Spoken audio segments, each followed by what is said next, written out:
જય શ્રી કૃષ્ણ. આજે આપણે એ જોઈએ કે જ્યારે આપણે દર્શન કરવા જઈએ તો એ દર્શન આપણે કેવી રીતે કરવા જોઈએ.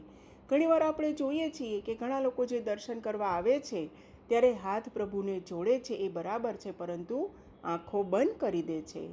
તો આપણને એ વિચાર આવે કે આપણે શું કામ આંખો બંધ કરી દઈએ છીએ. આપણે તો પ્રભુને નખશીખ નિહાળવા આવ્યા છીએ, તેમના દર્શન કરવા આવ્યા છીએ, તેમના સ્વરૂપનું પાન કરવા આવ્યા છીએ. તો એ તો કોના માટે છે? મર્યાદાવાળા માટે છે કે જે સમાધિ અવસ્થામાં બિરાજે છે, અથવા તો એવા લોકો માટે છે કે જે એવી કક્ષાએ પહોંચી ગયા છે કે જે આંખો બંધ કરે છે તો પણ તેમને પ્રભુ જ દેખાય છે. પરંતુ આપણા જેવા જીવો માટે તો આપણે ખુલ્લી આંખે દર્શન કરીએ, પ્રભુને નખશીખ નિહાળીએ અને દર્શન કરીએ તેમના. તો ચલો આપણે જોઈએ. તો પ્રભુના દર્શન તો આપણે ખુલ્લી આંખે જ કરવા જોઈએ.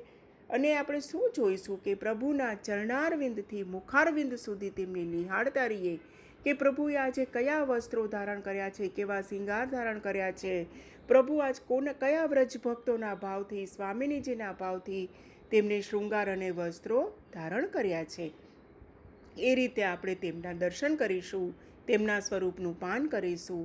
અને જ્યારે આપણે એવું નખશીખ દર્શન કરીએ છીએ, નિહાળીએ છીએ, તો આપણે તો પ્રભુને નિહાળીએ છીએ, પરંતુ પ્રભુ પણ આપણને જોઈ રહ્યા હોય છે.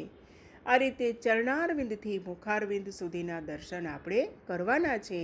અને જો બીજી રીતે કહીએ તો આ જે પુષ્ટિ ભક્તિ છે એ ચરણારવિંદથી મુખારવિંદ સુધી પહોંચવાની છે. એટલે કે ચરણારવિંદ એટલે કે દીનતાથી ચાલુ કરવાની છે. અને જો આપણે સૌપ્રથમ ચરણારવિંદમાં દર્શન કરીશું તો સર્વપ્રથમ તો ઠાકોરજીના ચરણારવિંદમાં કોણ બિરાજે છે? તો આપણે હંમેશા નાથ દ્વારાના જે દર્શનમાં જોઈએ છીએ અને શું જોઈએ છીએ કે ચરણારવિંદમાં નવનીત પ્રિયાજી બિરાજે છે. તો તેમના દર્શન આપણે કરીએ અને બોલીએ કે હે નવનીત પ્રિયાજી, આપના ચરણોમાં કોટી કોટી વંદન હો, કોટી કોટી વંદન હો.